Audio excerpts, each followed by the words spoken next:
Hello everyone, welcome to my YouTube channel. मैं दीपिका मिश्रा। चलिए फिर हम लोग अपनी आज की क्लास को स्टार्ट करते हैं। हम लोगों ने कल ज्वर के बारे में डिस्कशन किया था, टाइफाइड के बारे में, ज्वर कितने प्रकार के होते हैं, इसमें कौन से आहार लेने चाहिए। अब आज हम लोग एक नई टॉपिक के साथ अपनी क्लास को स्टार्ट करते हैं। सबसे पहले फ्रेंड, जैसे हम लोगों ने अभी तक विभिन्न जैसे उपचारात्मक आहार के बारे में, विभिन्न रोगों के बारे में अभी हम लोगों का डिस्कशन चल रहा है। अब ये हम लोगों का फूड एंड न्यूट्रिशन साइंस जो पेपर है, ये हम लोगों का कंप्लीट होने वाला है। जैसे इसमें जो विभिन्न प्रकार के रोग हैं, इसको हम लोगों ने डिस्कशन किया। कुछ आज कंप्लीट होंगे, कुछ कल कंप्लीट हो जाएंगे। हम लोगों के रोगों के बारे में, इसमें कौन से डाइट प्लान, कौन से पोषक तत्व तो क्या लेने चाहिए। फिर उसके बाद से हम लोग क्या कुछ फ्रूट्स के बारे में और मसाले वगैरह या अनाज जो है, इन लोगों के, इन सब के बारे में कुछ थोड़ा बहुत देखेंगे कि इसमें पौष्टिक तत्व कितने पाए जाते हैं और इनके कुछ नामों के बारे में। उसके बाद से हम लोगों का नेक्स्ट पेपर स्टार्ट होगा। ओके, तो आज की क्लास को हम लोग एक न्यू टॉपिक के साथ स्टार्ट करते हैं। आज हम लोगों की टॉपिक है यकृत यानी लीवर संबंधी रोगों के बारे में। उसमें कौन से आहार लेने चाहिए, इसके बारे में आज हम लोग डिस्कशन करेंगे। किसके बारे में? यकृत संबंधी रोग। तो यकृत को हम लोग क्या कहते हैं? लीवर। तो यकृत संबंधी रोग एवं आहार। ओके, आज हम यकृत संबंधी जो विभिन्न प्रकार के रोग हैं उनके बारे में और उनको कौन से आहार, किन पोषक तत्वों से युक्त आहार देना चाहिए और किन पोषक तत्वों को नहीं देना चाहिए, इसके बारे में हम डिस्कशन करेंगे। ओके, तो सबसे पहले ये कि यकृत क्या है। यकृत जो है हमारी बॉडी की सबसे बड़ी ग्रंथि है। तो हमारे शरीर की सबसे बड़ी ग्रंथि कौन सी है? यकृत है। ये एग्जाम में क्वेश्चन पूछा जाता है कि हमारे शरीर की सबसे बड़ी ग्रंथि। कोई जरूरी नहीं टीजीटी पीजीटी के लिए ही, और सभी एग्जाम में भी, जितने एग्जाम होते हैं उसमें भी ये क्वेश्चन आते हैं। जैसे उसमें टीईटी में भी पूछा गया था कि सबसे बड़ी ग्रंथि शरीर की कौन सी है, तो हमारा कौन सा है? यकृत है। तो यकृत हमारे शरीर की सबसे बड़ी ग्रंथि है। और यह कौन सी ग्रंथि है? यह बहिर्स्रावी ग्रंथि है। कैसी ग्रंथि है? बहिर्स्रावी ग्रंथि है। और यकृत में ही हमारे किसका निर्माण होता है? यकृत में पित्त रस का निर्माण होता है। और इस पित्त रस का स्टोर कहाँ होता है? पित्त रस का निर्माण यकृत में होता है और स्टोर पित्ताशय में होता है। कई लोग कंफ्यूज हो जाते हैं कि पित्त रस का निर्माण पित्ताशय में होता है, बट ऐसा नहीं है। पित्त रस का निर्माण हमारे यकृत में होता है और स्टोर पित्ताशय में होता है। उसके बाद वह छोटी आंत में जाकर अपने कार्य को करती है। तो यकृत हमारे शरीर की सबसे बड़ी ग्रंथि है या हमारे शरीर की, इसको आप लोग नोट कर लीजिए क्योंकि ये क्वेश्चन एग्जाम में पूछा जाता है। हमारे शरीर की सबसे बड़ी ग्रंथि कौन है? यकृत हमारे शरीर की सबसे बड़ी ग्रंथि है। और यह कौन सी ग्रंथि है? यह बहिर्स्रावी ग्रंथि है। कौन सी ग्रंथि है? बहिर्स्रावी ग्रंथि है या बहिर्स्रावी ग्रंथि है। और यह किसका क्या कार्य है? यह किसका निर्माण करता है? यह वैसे तो इसके कई कार्य हैं, बट ये पित्त रस के निर्माण का कार्य भी करता है। तो यह पित्त रस का निर्माण करता है। पित्त रस का निर्माण करता है। और पित्त रस का स्टोर कहाँ होता है? जो हमारा पित्त रस है, इसका स्टोर कहाँ होता है? पित्ताशय में होता है। पित्ताशय में। तो इसको भी आप लोग कंफर्म कर लीजिएगा। इसको आप लोग मतलब याद रखिएगा कि पित्त रस का निर्माण यकृत में होता है, ना कि पित्ताशय में होता है। पित्ताशय में क्या होता है? पित्त रस का स्टोर होता है। पित्त रस का, इसका पित्त रस का जो है स्टोर होता है। ओके, तो पित्ताशय में पित्त रस का स्टोर होता है और निर्माण यकृत में होता है। तो ये हमारी यकृत से संबंधित कुछ बातें हुई, यानी हमारे लीवर से संबंधित। अब ये जाहिर सी बात है, हमारे किसी भी अंग में कोई भी कमी हो जाने पर या कुछ प्रॉब्लम आने पर उससे अन्य समस्या उत्पन्न होगी ना, कई रोगों से ग्रसित हो जाएंगे, कई समस्या उत्पन्न होती है। तो वैसे इसमें भी है, जब हमारे यकृत में कोई समस्या उत्पन्न होती है तो हम विभिन्न बीमारियों के शिकार हो जाते हैं। किसके? यकृत संबंधी बीमारियों के शिकार हो जाते हैं। अब यकृत संबंधी बीमारियां कौन कौन सी हैं, ये तो हमने कुछ जो है इनको दिया यकृत के बारे में कि क्या है यकृत। अब हम लोग देखेंगे यकृत संबंधी बीमारियां, इसको आप लोग नोट कर लीजिएगा क्योंकि ये इम्पोर्टेंट है। यकृत संबंधी बीमारियों के बारे में हम लोग देखेंगे। वीडियो क्लियर है? एक बार चेक कर लेती हूँ। तो यकृत संबंधी बीमारियां कौन सी है हमारी? क्या होगा? पीलिया। सबसे पहले क्या होता है? पीलिया हमारा किससे संबंधित है? यकृत से ही तो संबंधित है। तो पीलिया, जिसको हम क्या कहते हैं? जॉन्डिस भी कहा जाता है। पीलिया को जॉन्डिस कहा जाता है। तो यकृत संबंधी रोग क्या है? पीलिया है। और दूसरा हमारा क्या है? हेपेटिक सिरोसिस है। Hepatic cirrhosis, hepatic cirrhosis. और तीसरा क्या है? Hepatic coma, hepatic coma. और चौथा हमारा कौन सा है? Hepatitis B, hepatitis B. ये जितनी भी बीमारियां हैं ये हमारे किससे? यकृत यानी लीवर से संबंधित है। जब हमारे यकृत में कोई प्रॉब्लम या समस्या हो जाती है तो क्या होता है? इन सारी बीमारियों से हम ग्रसित हो जाते हैं। तो सबसे पहले हम ये एक एक करके पॉइंट वाइज सभी के बारे में हम लोग डिस्कशन करेंगे। बट पीलिया, फर्स्ट नंबर पे हम लोग पीलिया के बारे में डिस्कशन करते हैं कि पीलिया हमारा क्या है, कैसे होता है, ये कॉन्सेप्ट पहले क्लियर होना चाहिए। तो इससे संबंधित बीमारियों के बारे में नोट कर लीजिए, फिर हम लोग देखते हैं। जैसे पीलिया हम लोग जो है, पीलिया जो है यकृत संबंधी रोग है। जब यकृत में बिलिरुबिन, किसकी मात्रा? बिलिरुबिन की मात्रा अधिक हो जाती है। बिलिरुबिन इसकी मात्रा यकृत में बिलिरुबिन की मात्रा अधिक होने पर क्या होता है? व्यक्ति पीलिया का शिकार हो जाता है। अब ये क्या मतलब किस रंग का होता है? या यकृत में पाया जाता है या हरे रंग का पदार्थ होता है। और इसकी सामान्य मात्रा कितनी होती है? बिलिरुबिन की हमारे बॉडी में सामान्य मात्रा यानी नॉर्मल कितना होना चाहिए? नॉर्मल रेंज इसका कितना है? 0.2 से 0.8 मिलीग्राम प्रति 100 ml होना चाहिए। यानी ये बिलिरुबिन हमारे बॉडी में कितना होना चाहिए? 0.2 से 0.8 मिलीग्राम पर 100 ml होना चाहिए। इससे अधिक मात्रा में होने पर, बिलिरुबिन की मात्रा इससे अधिक होने पर व्यक्ति क्या? पीलिया का शिकार हो जाता है। और जब यह बिलिरुबिन हमारे रक्त में जाता है तो यह पित्त रस से मिलकर यह पीले रंग का हो जाता है। बिलिरुबिन किस रंग का होता है? हरे रंग का होता है।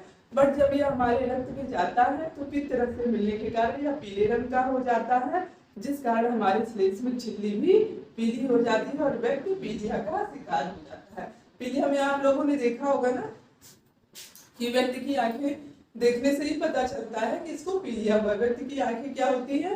पीली हो जाती है, पीला पड़ जाता है।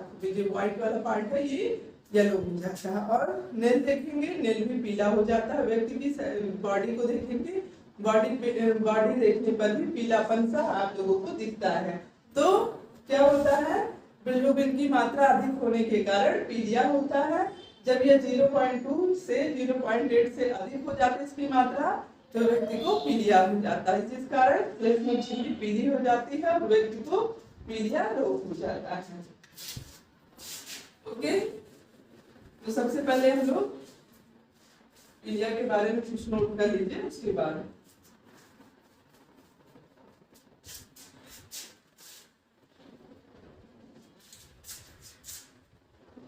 पीलिया। ओके, इसको क्या कहते हैं, जॉन्डिस। तो हम लोग सबसे पहले पीलिया के बारे में देखते हैं। इसमें क्या होता है, बिलिरुबिन की मात्रा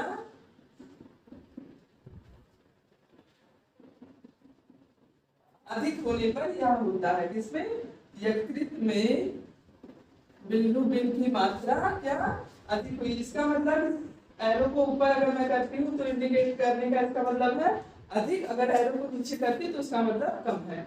तो यकृत में बिलिरुबिन की मात्रा अधिक होने पर क्या होता है, पीलिया हो जाता है। इसका नॉर्मल रेंज हमने कितना बताया बिलिरुबिन का, कितना होना चाहिए बिलिरुबिन, 0.2 से 0.8 तक मिलीग्राम प्रति 100 ml होना चाहिए। इससे अधिक होने पर क्या होता है, पीलिया हो जाता है। और यह बिलिरुबिन किस कलर का होता है, यह हमारे हरे रंग का होता है, हरे रंग का होता है। बट यह रक्त में जाकर फिर तरह से मिलने के कारण पीला हो जाता है, जिस कारण हमारी स्लैश में झिल्ली भी पीली हो जाती है, व्यक्ति पीलिया से ग्रसित हो जाता है। तो पीलिया क्यों होता है, यकृत में बिलिरुबिन की मात्रा अधिक होने के कारण। हम लोग किसकी जांच करते हैं, जब पीलिया होता है तो हम लीवर की जांच करते हैं ना, बिलिरुबिन की मात्रा की, तो वो पीलिया की जांच के लिए करते हैं। समझ में आएगा पीलिया कैसे होता है। अब हम लोग पीलिया के प्रकार के बारे में देखेंगे। ऐसे भी क्वेश्चन पूछ सकता है कि यकृत में हरे रंग का कौन सा पदार्थ पाया जाता है, तो आप क्या लिखेंगे, बिलिरुबिन। या बिलिरुबिन किस रंग का होता है, तो बिलिरुबिन हरे रंग का होता है। पीलिया के कारण ये मत सोचिएगा कि बिलिरुबिन पीले कलर का होता है, बिलिरुबिन हरे कलर का होता है। अब हम लोग पीलिया के प्रकार के बारे में देखेंगे। पीलिया कितने प्रकार की होती है, पीलिया 3 प्रकार की होती है।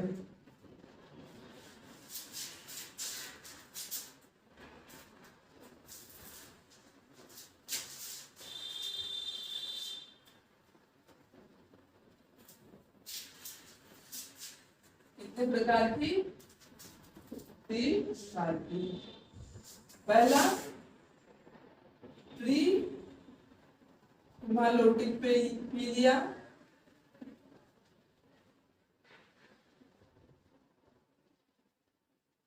पहला हमारा क्या है, प्री हिमालोटिक पीलिया,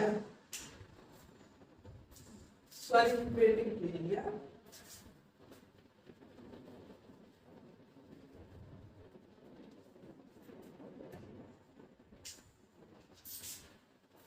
प्री हिपेटिक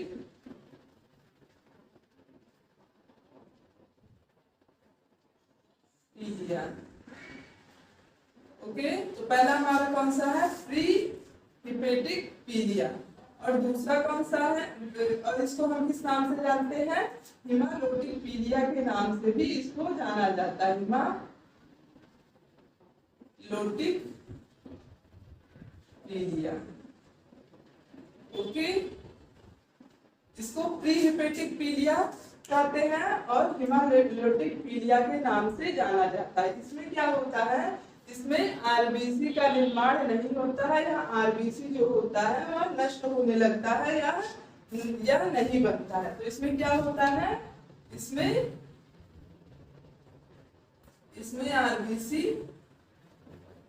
आरबीसी नष्ट होने लगता है, या शरीर में या आरबीसी का निर्माण होता ही नहीं है, या बनता ही नहीं।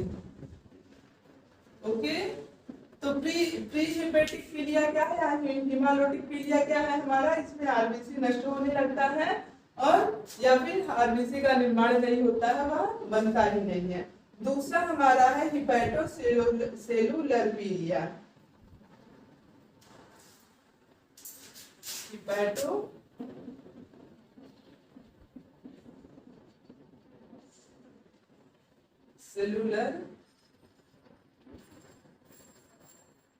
पीलिया। यह क्या होता है, यह विषाक्त या संक्रमण या विषाक्त दवाइयों को लेने के कारण होता है। क्यों होता है, यह जो है यह विषाक्त संक्रमण या विषाक्त दवाइयां लेने से होता है। यह विषाक्त संक्रमण या विषाक्त दवाइयां लेने से होता है। कौन सा हमारा हिपैटोसेल्युलर पीलिया। तो पहला हमारा प्री हिपेटिक पीलिया है और दूसरा हमारा हिपैटोसेल्युलर पीलिया है और तीसरा हमारा पोस्ट हिपैटिक पीलिया है। कौन सा है? पोस्ट हिपैटिक पीलिया, जिसको हम तीसरा क्या है? पोस्ट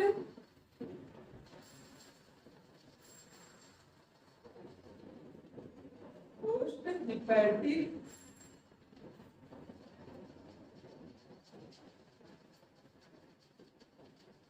पीलिया। इसको क्या कहा जाता है? Abstract jaundice.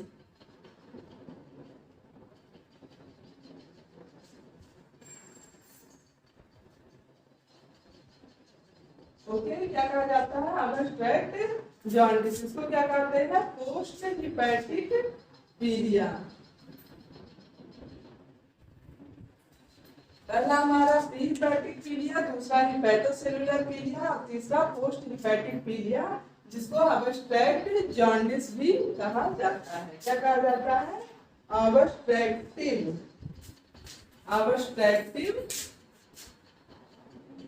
जॉन्डिस भी कहा जाता है। ओके, तो इसमें क्या होता है? पोस्ट में इसमें पित्त रस छोटी आंत में ना जाकर सीधे रक्त में पहुंचने लगता है। इसमें क्या होता है?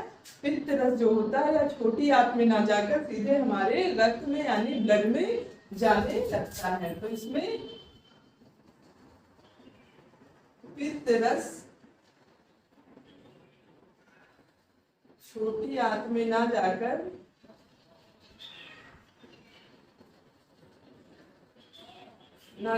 हमारे कहाँ जाने लगता है? रक्त में जाने लगता है।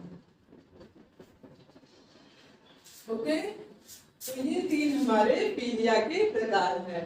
प्री हिपैटिक पीलिया, हिपैटोसेल्युलर पीलिया और पोस्ट हिपैटिक पीलिया। फर्स्ट स्टेज में इसमें क्या होता है? आरबीसी नष्ट होने लगती है या फिर आरबीसी का निर्माण हमारी बॉडी में नहीं होने लगता है। और हिपैटोसेल्युलर पीलिया क्या होता है? या विषाक्त संक्रमण या विषाक्त दवाइयों को लेने के कारण होता है। और पोस्ट हिपैटिक पीलिया, जिसे हम अबस्ट्रैक्टिव पीलिया यानी अबस्ट्रैक्टिव जॉन्डिस भी कहते हैं, इसमें पित्त रस छोटी आंत में ना जाकर हमारे रक्त में जाने लगती है। या फिर छोटी आंत में जाकर अपना कार्य करता है पित्त रस ना, तो ये छोटी आंत में ना जाकर हमारे ब्लड में मिल जाती है, जिससे व्यक्ति पीलिया से ग्रसित हो जाता है।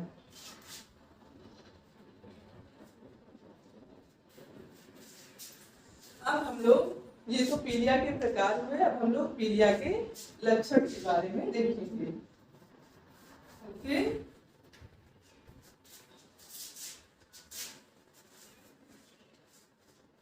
कुछ लक्षण तो कॉमन है, जनरल चीजें हैं जो आप लोगों को पता होगी कि पीलिया के लक्षण कौन कौन से। क्या है लक्षण? पीलिया के लक्षण। तो इसमें क्या होता है? हमारे नाखून, त्वचा और क्या ये सारी आँख, नाखून, त्वचा ये सारी क्या होती है?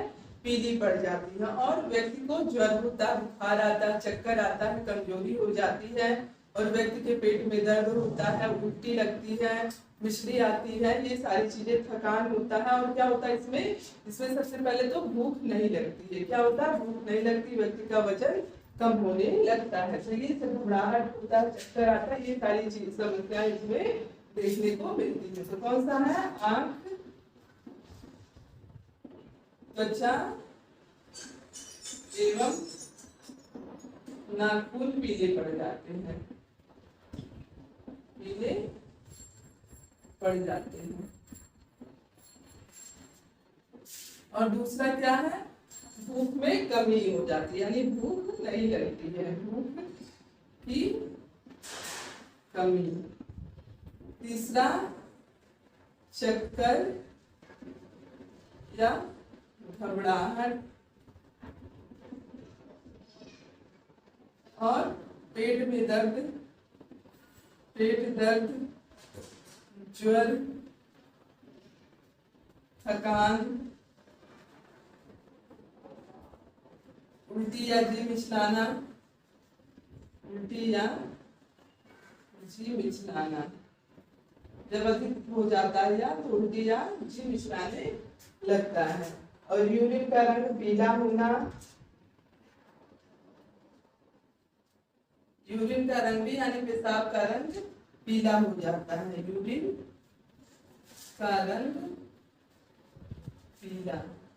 और क्या होता है इसमें, इसमें हमारे सिर में भी दर्द होता है और कब्ज होता है, कुछ मामलों में खुजली भी होती है।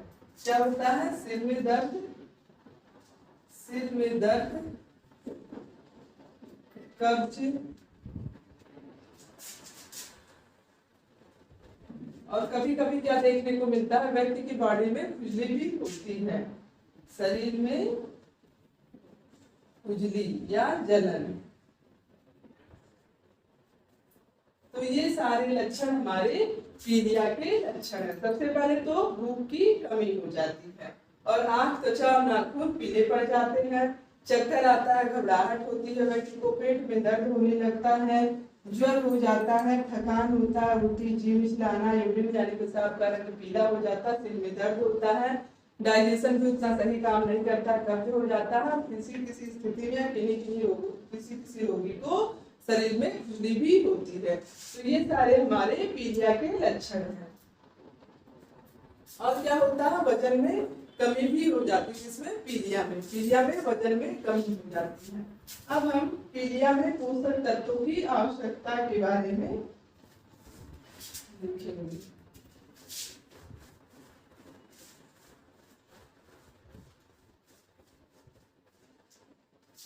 धीरे धीरे हमारा हम लोगों का ये पेपर कंप्लीट हो रहा है। अब नेक्स्ट वीक से कोशिश करूंगी कि नेक्स्ट पेपर हम लोग स्टार्ट करें। ओके, तो नेक्स्ट पेपर कौन सा स्टार्ट करूं, अगर आप लोग बताना चाहे तो बता सकते हैं, अगर जैसा कहेंगे वो पेपर मैं स्टार्ट करूंगी। ओके, तो अब हम लोग क्या देखेंगे, पीलिया में पोषक तत्वों की आवश्यकता। पीलिया में पोषक तत्वों की आवश्यकता, ये आप लोगों का इम्पोर्टेंट है, ये पूछ सकता है, इसलिए इसको केयरफुली सुनिएगा और नोट करिएगा। तो पीलिया में पोषक तत्वों की आवश्यकता, इसमें क्या है,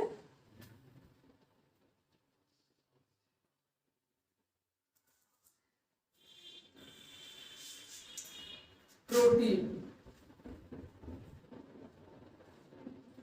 अब इसमें क्या होता है, जब पीलिया जो है मतलब हाई लेवल पर होता है, यानी तीव्र स्थिति में पीलिया होता है, तो हमें प्रोटीन उस व्यक्ति को नहीं देना चाहिए। बट जब पीलिया कम हो जाता है तो उसे थोड़ी मात्रा में प्रोटीन हम दे सकते हैं। ओके, तो पीलिया की स्थिति में, तीव्र पीलिया में प्रोटीन नहीं देना चाहिए, सामान्य होने पर प्रोटीन की कम मात्रा दी जा सकती है। तीव्र पीलिया की स्थिति में प्रोटीन क्या करना चाहिए, नहीं देना चाहिए, प्रोटीन नहीं देना चाहिए। जब स्थिति सामान्य हो जाए, स्थिति सामान्य होने पर, स्थिति सामान्य होने पर प्रोटीन की कम मात्रा दी जा सकती है, होने पर प्रोटीन की कम मात्रा दी जा सकती है।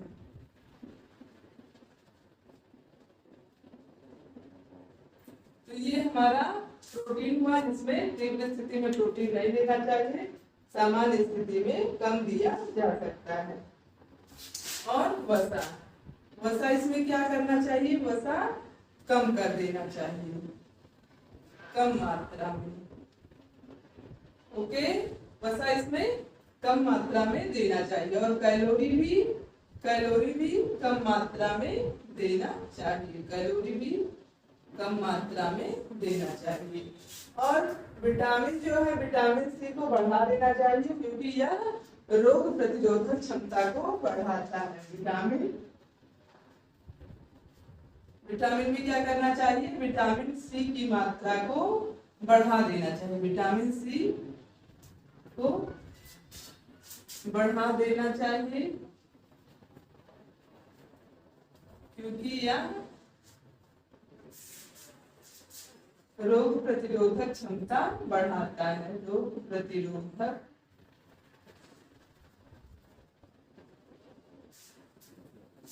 क्षमता काफी नीचे हो गया है, बढ़ाता है। ओके, तो विटामिन सी को बढ़ा के देना चाहिए, किसको, पीलिया के पेशेंट को, क्योंकि यह रोग प्रतिरोधक क्षमता को बढ़ाने का कार्य करता है। और कार्बोज की मांग भी इसमें बढ़ जाती है,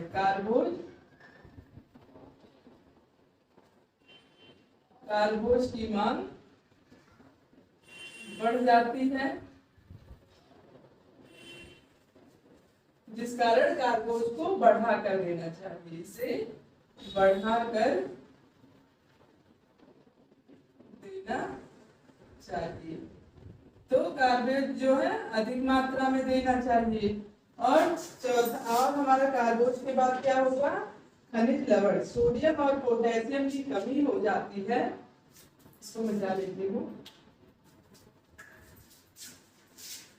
प्रोटीन जो है अधिक नहीं देना चाहिए, तीव्र स्थिति में, सामान्य स्थिति में प्रोटीन कम करके दी जा सकती है। और वसा हमें कम देना चाहिए, कैलोरी भी कम देना चाहिए, विटामिन सी अधिक देना चाहिए क्योंकि यह रोग प्रतिरोधक क्षमता बढ़ाने का कार्य करता है। और कार्बोज की मांग पीलिया की स्थिति में बढ़ जाती है, इस कारण हमें कार्बोज पीलिया के पेशेंट को अधिक देना चाहिए।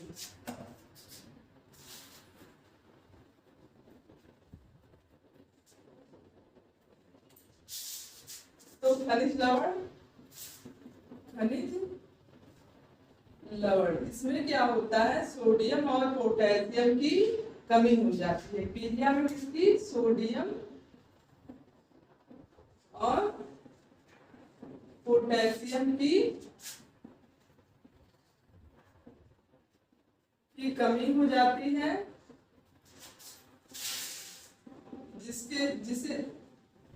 जिसके कारण हमको फलों का उपयोग अधिक करना चाहिए, किसका, फलों का उपयोग अधिक करना चाहिए, अर्थात खनिज लवण पर्याप्त मात्रा में देना चाहिए, फलों का उपयोग अधिक करना चाहिए,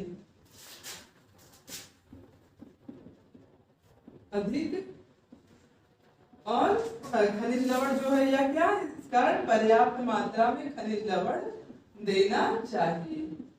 तो पीलिया के रोगी को खनिज लवण पर्याप्त मात्रा में, कार्बोज भी बढ़ाकर देना चाहिए और विटामिन सी युक्त भोज्य पदार्थ देना चाहिए और वसा को कम कर देना चाहिए और किसको, कैलोरी को कम कर देना चाहिए और प्रोटीन को, और खनिज लवण की पर्याप्त मात्रा में देनी चाहिए। सोडियम और पोटेशियम की कमी होने के कारण फलों का उपयोग अधिक करना चाहिए।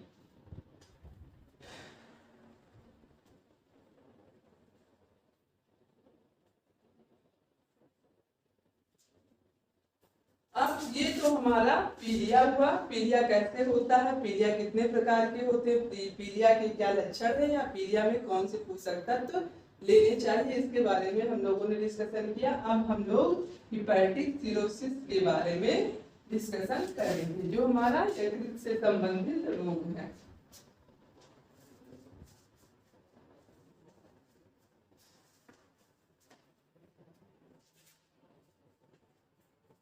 Hepatic cirrhosis, hepatic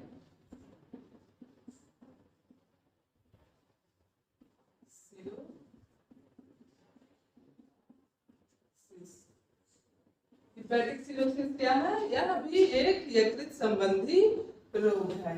hepatic cirrhosis में क्या होता है, हमारे जो यकृत होते हैं वह क्षतिग्रस्त हो जाते हैं, उनकी क्रियाशीलता नष्ट हो जाती है और कोशिकाएं क्या होती हैं, डेड हो जाती है। तो इसमें क्या होता है, यकृत जो है क्षतिग्रस्त हो जाता है, यानी लीवर का क्षतिग्रस्त होना, ये हिपैटिक सिरोसिस में होता है। लीवर का क्षतिग्रस्त होना और क्रियाशीलता नष्ट हो जाती है, इसकी क्रियाशीलता नष्ट हो जाती है, क्रियाशीलता नष्ट हो जाती है। और क्या होता है, कोशिकाएं डेड हो जाती हैं। कंडीशन और अधिक गंभीर होने पर क्या होता है, कोशिकाएं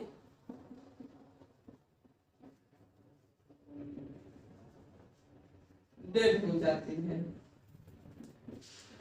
ओके, तो हिपैटिक सिरोसिस में क्या होता है, लिवर क्षतिग्रस्त हो जाता है, कोशिकाएं डेड हो जाती हैं और इसकी क्रियाशीलता नष्ट हो जाती है। तो ये सारे हमारे हिपैटिक सिरोसिस के लक्षण हैं या परेशानियां। हिपैटिक सिरोसिस में ये सारी परेशानियां देखने को मिलती है। हिपैटिक सिरोसिस हमारा यकृत संबंधी रोग है। अब इसमें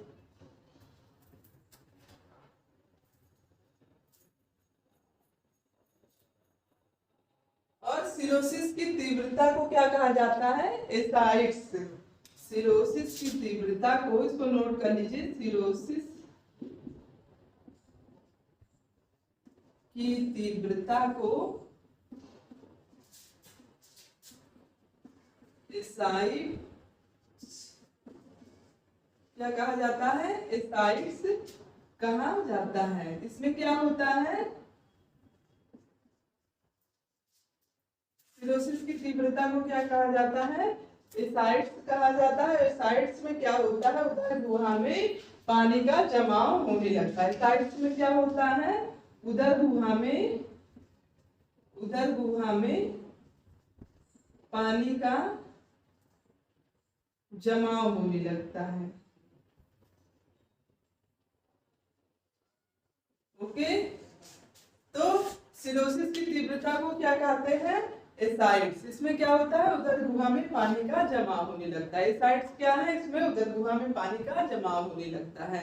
या एसाइड्स किसे कहते हैं, तो सिरोसिस की तीव्रता को कहते हैं। या सिरोसिस की तीव्रता को क्या कहते हैं, एसाइड्स कहते हैं। इस तरह से क्वेश्चन इससे आ सकते हैं। तो इसको आप लोग नोट कर लीजिएगा कि सिरोसिस की तीव्रता को एसाइड्स कहा जाता है।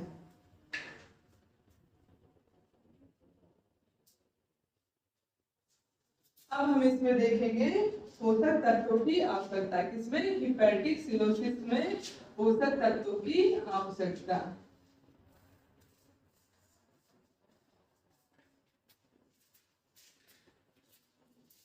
तो इसमें प्रोटीन क्या होता है, हिपैटिक सिरोसिस में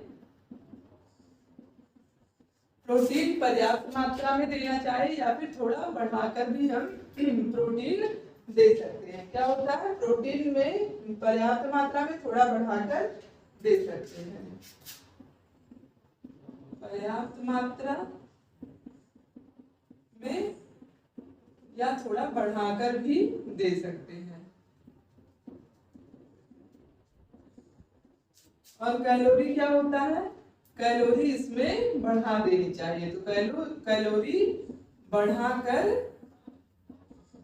देना चाहिए।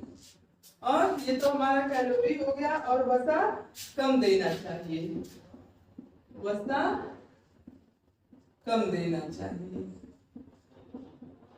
और कार्बोज जो है, ग्लाइकोजन का संग्रह करने के लिए कार्बोज पर्याप्त मात्रा में देना चाहिए। हमारे यकृत में ही तो ग्लाइकोजन का संग्रह होता है। हमने बताया था ना कि कार्बोज के भी चैप्टर में हमने बताया था, और जब मैं डायबिटीज पढ़ा रही थी तो उसमें भी बताई थी कि ग्लाइकोजन का संग्रह हमारे यकृत में होता है। तो ग्लाइकोजन को स्टोर करने के लिए, ग्लाइकोजन के संग्रह के लिए क्या होता है, कार्बोज को पर्याप्त मात्रा में देना चाहिए। ओके, कार्बोज को पर्याप्त मात्रा में देना चाहिए।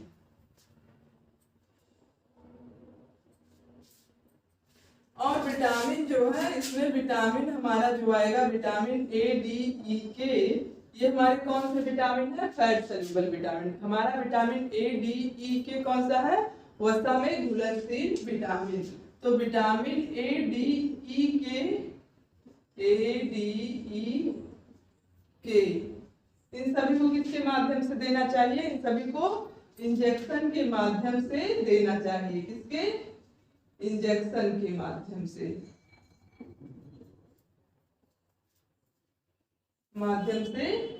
देना चाहिए, क्योंकि ये फैट सॉल्युबल होता है, तो ये भी हमारे बॉडी में जरूरत होती है। वसा को बचाने का कार्य कौन करता है, विटामिन ए, डी, ई, के। तो लीवर में प्रॉब्लम होने के कारण हमको इसे इंजेक्शन के माध्यम से देना चाहिए। और कोलिन, विटामिन बी समूह का जो कोलिन वाला भाग है, यह वसा के जमाव को रोकता है, इसलिए इसको भी पर्याप्त मात्रा में देना चाहिए। और सोडियम और पोटेशियम भी पर्याप्त मात्रा में देना चाहिए। खनिज लवण कौन सा देना चाहिए, खनिज लवण, सोडियम और पोटेशियम पर्याप्त मात्रा में। ओके, तो ये सारे क्या हुए हमारे हेपेटिक सिरोसिस में पोषक तत्वों की आवश्यकता। प्रोटीन कितना, कैलोरी कितना, वसा, कार्बोज, विटामिन और खनिज लवण। अब ये तो हमारा हेपेटिक सिरोसिस हुआ, तो नोट कर लीजिए।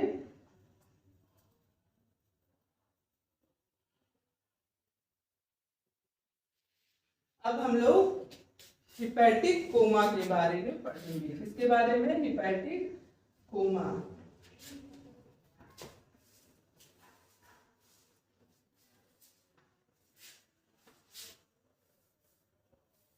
हेपेटिक सिरोसिस हुआ, हेपेटिक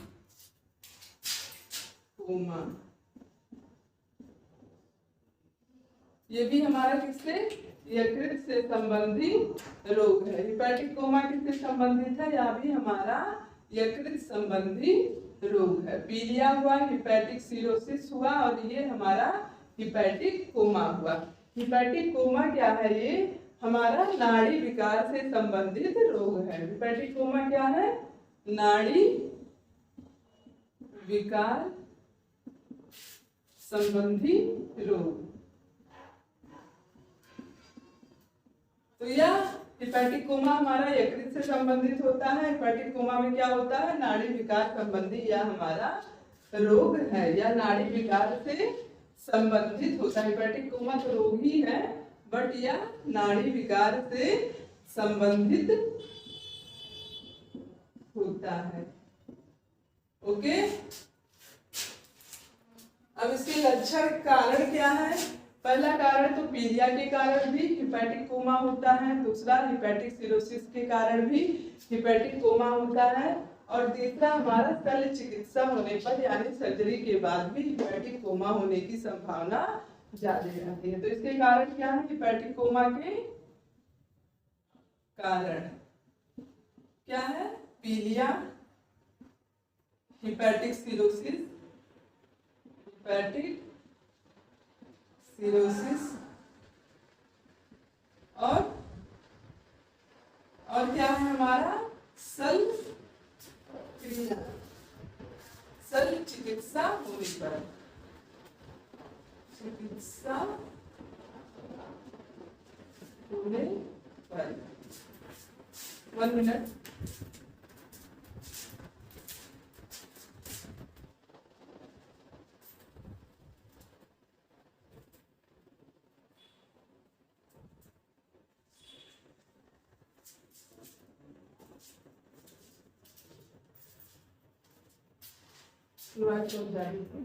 तो हेपेटिक कोमा, हेपेटिक कोमा का कारण पीलिया, हेपेटिक सिरोसिस और शल्य चिकित्सा होने पर, ये सारे हमारे इसके कारण हैं।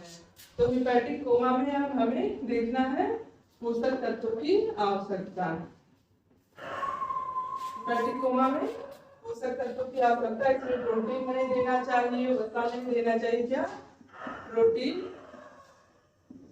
नहीं देना चाहिए और वसा भी नहीं देना चाहिए और सोडियम नहीं देना चाहिए, विटामिन लिक्विड फॉर्म में देना चाहिए। सोडियम नहीं देना चाहिए और विटामिन किसमें, लिक्विड फॉर्म में यानी द्रव रूप में देना चाहिए। ओके, तो इसमें प्रोटीन नहीं देना चाहिए, वसा नहीं देना चाहिए, सोडियम भी नहीं देना चाहिए और विटामिन किसके, लिक्विड फॉर्म में देना चाहिए।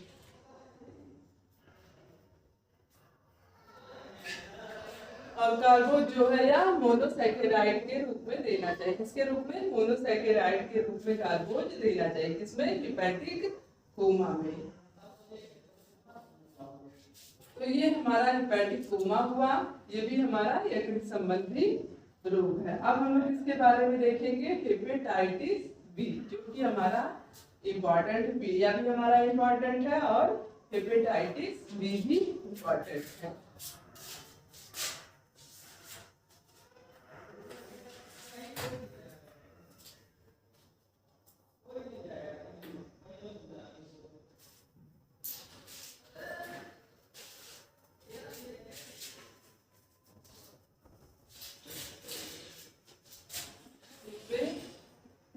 हेपेटाइटिस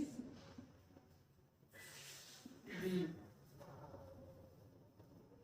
यह कैसा रोग है, यह संक्रमित बीमारी है या वायरस के कारण होता है। यह कैसी बीमारी है, संक्रमित बीमारी है या वायरस के कारण होता है और यह लीवर में संक्रमण के कारण होता है, यानी इसमें लीवर जब संक्रमित हो जाता है तो हेपेटाइटिस बी होता है। इसमें लीवर में स्वेलिंग हो जाता है, लीवर में स्वेलिंग के साथ साथ क्या होता है, जलन भी होती है और बुखार हो जाता है और जी मिचलाता है। तो ये सारे हेपेटाइटिस बी के लक्षण हैं।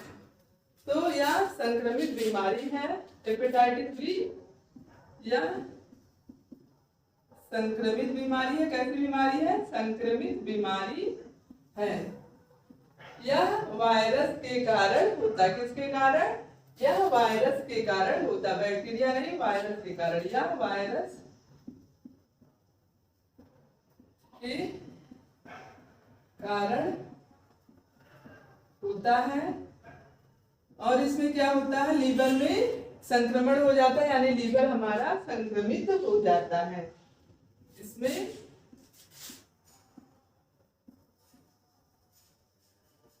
लीवर क्या होता है, संक्रमित हो जाता है। और क्या होता है, लीवर में सूजन और जलन भी होती है जब यह होता है। और क्या होता है, इसमें बुखार हो जाता है और जी मिचलाता है, बुखार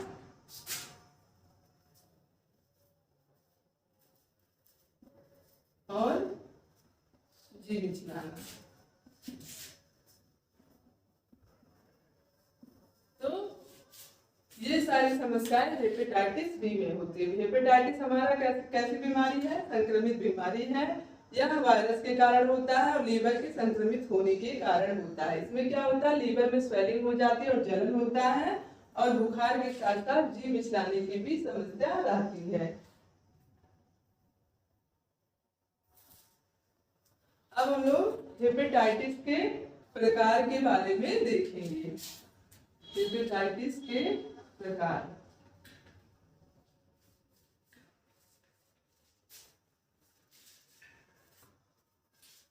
हेपेटाइटिस बी के प्रकार। पहला कौन सा हमारा, तीव्र हेपेटाइटिस, तीव्र हेपेटाइटिस और दूसरा दीर्घकालीन हेपेटाइटिस, दीर्घकालीन हेपेटाइटिस। तो यह कितने प्रकार का होता है हेपेटाइटिस बी? तीव्र हेपेटाइटिस और दीर्घकालीन हेपेटाइटिस। यानी हमारा हेपेटाइटिस बी जो है यह 2 प्रकार का होता है। हेपेटाइटिस बी का संक्रमण किसके द्वारा फैलता है? रक्त के द्वारा। हेपेटाइटिस बी का संक्रमण हेपेटाइटिस बी का संक्रमण किसके द्वारा फैलता है? रक्त के द्वारा। रक्त द्वारा फैलता है। पूछ सकते हैं ना हेपेटाइटिस बी कैसी बीमारी है? संक्रमित बीमारी है या वायरस के द्वारा होता है? इसका संक्रमण रक्त के द्वारा फैलता है। और इसका बचाव किस माध्यम से हम कर सकते हैं? हेपेटाइटिस बी का टीकाकरण करवा के। हेपेटाइटिस बी के टीकाकरण के द्वारा हम हेपेटाइटिस का बचाव कर सकते हैं। नोट करना चाहिए तो आप नोट कर लीजिएगा कि हेपेटाइटिस बी का बचाव जो है हेपेटाइटिस बी के टीकाकरण द्वारा कर सकते हैं। और अब हम देखेंगे हेपेटाइटिस बी के लक्षण क्या है, इसमें कौन कौन से सिम्टम्स देखने को मिलते हैं। हेपेटाइटिस बी का लक्षण। ओके, तो इसमें क्या होता है? इसमें सबसे पहले तो भूख नहीं लगती, हल्का हल्का बुखार होता है, पेट में दर्द होते हैं और उल्टी भी होती है, सिर में दर्द होता है। ये सारी समस्याएं हेपेटाइटिस बी में देखने को मिलती है। तो क्या होता है? भूख ना लगना, हल्का हल्का बुखार, बहुत तेज बुखार नहीं होता, हल्का हल्का बुखार और पेट में दर्द, पेट दर्द, जोड़ों व मांसपेशियों में दर्द, पेट दर्द,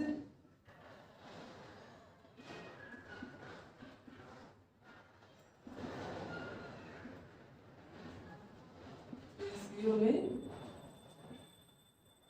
दर्द। और क्या होता है इसमें बुखार, जी मिचलाना, उल्टी आना, बुखार, जी मिचलाना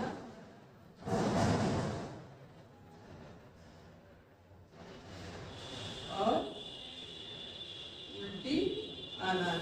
ये कब होता है? ये तीनों हमारे जो है यह लास्ट स्टेज पर होते हैं। बुखार भी होता है, जी मिचलाना और उल्टी आना लास्ट स्टेज पर यह होता है। इसमें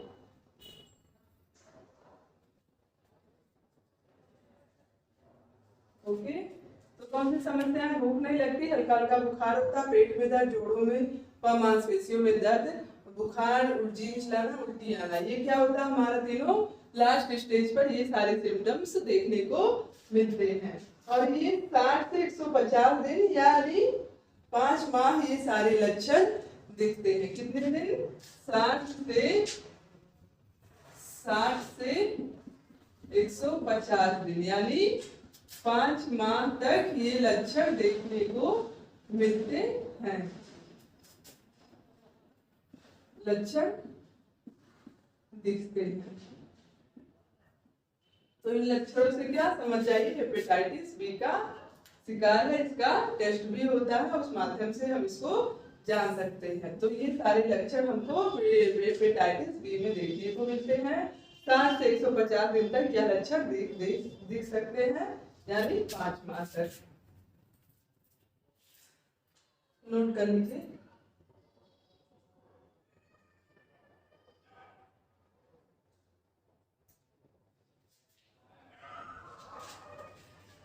अब हम हेपेटाइटिस बी में पोषक तत्वों की आवश्यकता के बारे में देखेंगे। हेपेटाइटिस बी में कौन से पोषक तत्व दिए जाते हैं।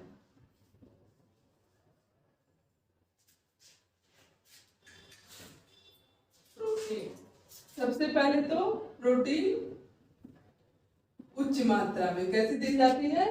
उच्च मात्रा में प्रोटीन दी जाती है। और यह प्रोटीन कैसा हो? जो प्राणी जगत से प्राप्त होता है, वह प्रोटीन अधिक अच्छी मानी जाती है। उच्च प्रोटीन युक्त आहार, उच्च प्रोटीन युक्त आहार प्राणी जगत से प्राप्त प्रोटीन का उपयोग करना चाहिए। प्राप्त प्रोटीन का उपयोग करना चाहिए। अब इसमें कौन सा हमारा आएगा? सफेद मांस, टर्की, मछली, अंडे का व्हाइट पार्ट का यूज करना चाहिए। तो किसका? सफेद मांस का यूज करना चाहिए, टर्की मछली का प्रयोग करना चाहिए अधिक मात्रा में, और अंडे के व्हाइट पार्ट का यूज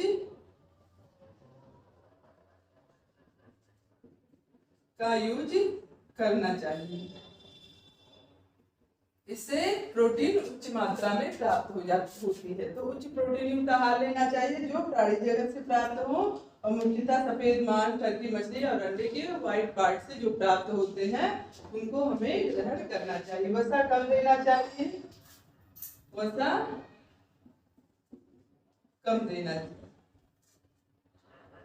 देना चाहिए, और कैलोरी ना बहुत अधिक ना बहुत कम, यानी पर्याप्त, ना अधिक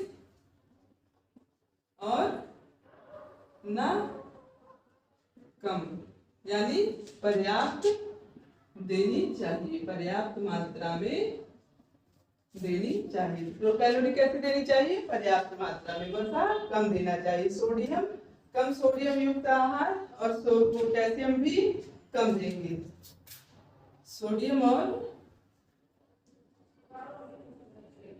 पोटेशियम कम देंगे।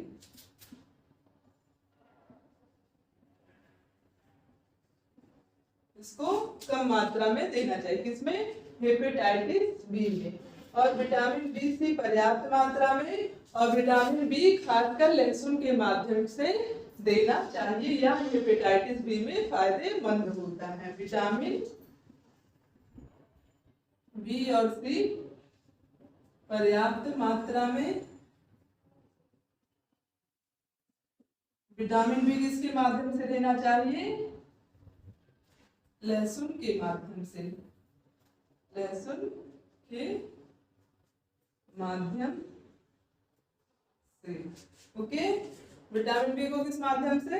लहसुन के माध्यम से देना चाहिए, क्योंकि यह हेपेटाइटिस बी में फायदेमंद होता है। और खनिज लवण आयरन युक्त पोषक तत्वों से बचाव कुछ दिनों के लिए, जब तक बीमारी तीव्र हो। तो खनिज लवण क्या करना चाहिए? आयरन युक्त पोषक तत्वों से बचाव करना चाहिए जब तक बीमारी तीव्र हो।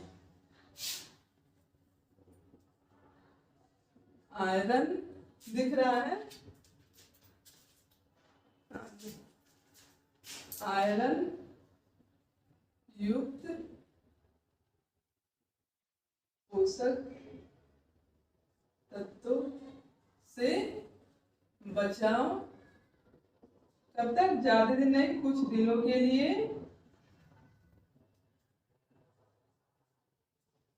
जब तक बीमारी तीव्र हो, बीमारी की स्थिति तीव्र हो। तो खनिज लवण में हमें आयरन युक्त पोषक तत्वों से बचाव करना चाहिए कुछ दिनों के लिए, जब तक बीमारी काफी गंभीर स्थिति में हो तब तक हमें आयरन युक्त भोज्य पदार्थ नहीं लेना चाहिए। ओके, तो ये सारे जो है यकृत संबंधी रोग हैं। तो यकृत संबंधी रोग कौन कौन से हैं? पीलिया है, जिसमें हम लोगों ने पीलिया के प्रकार के बारे में देखा, पीलिया के कौन से कारण है, लक्षण क्या है, कौन से आहार देने चाहिए।